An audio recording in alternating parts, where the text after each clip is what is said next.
Good afternoon. It's Josh the Furnace Guy. Today we're changing out an oil furnace filter canister.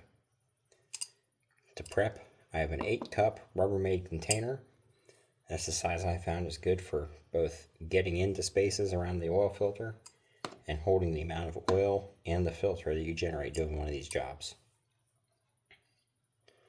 I'm putting in a slightly different style of filter we've switched to recently. It's kind of like the replacements they made for the F4 after they stopped making those out of yarn. I'm not honestly sure how I like them yet, but we'll see how they do. I've already shut off the oil from the tanks. I start with removing the top bolt.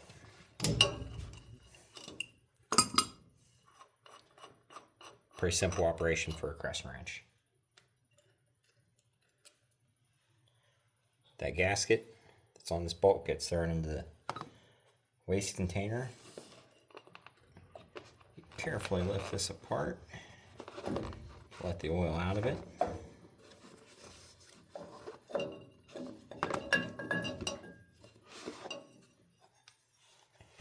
Then I'm looking in there. There's a little bit of dirt, but not too bad. I'm going to give that a little bit of carburetor cleaner.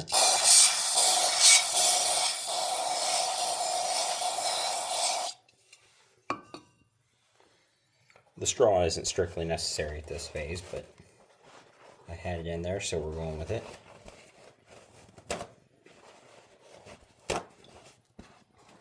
And then blue shop tails to wipe that clean.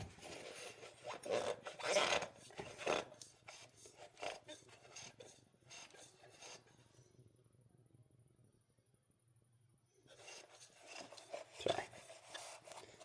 Ought to do it on camera if I'm showing you how to do it, huh? You can see it's much nicer in there now. I'm pretty happy with that. New filter goes in.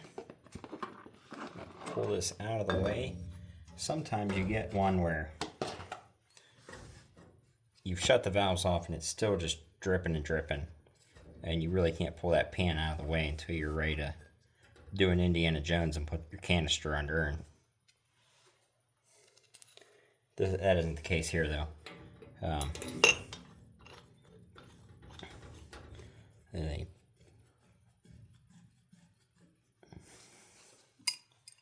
Blessing and a curse of this has an overhead line, so oil's not going to be running to it, but that also means that I can't bleed the air from the canister using gravity from the tank. If this was a line running low where gravity would feed oil to this canister, I would pull this with my 10-in-1, the 5/16 end goes right on there.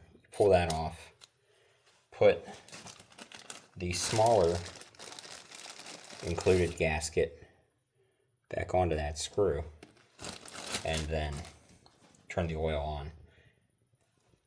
Bleed the air out of here. When you start getting oil with no air, you run that screw back down tight.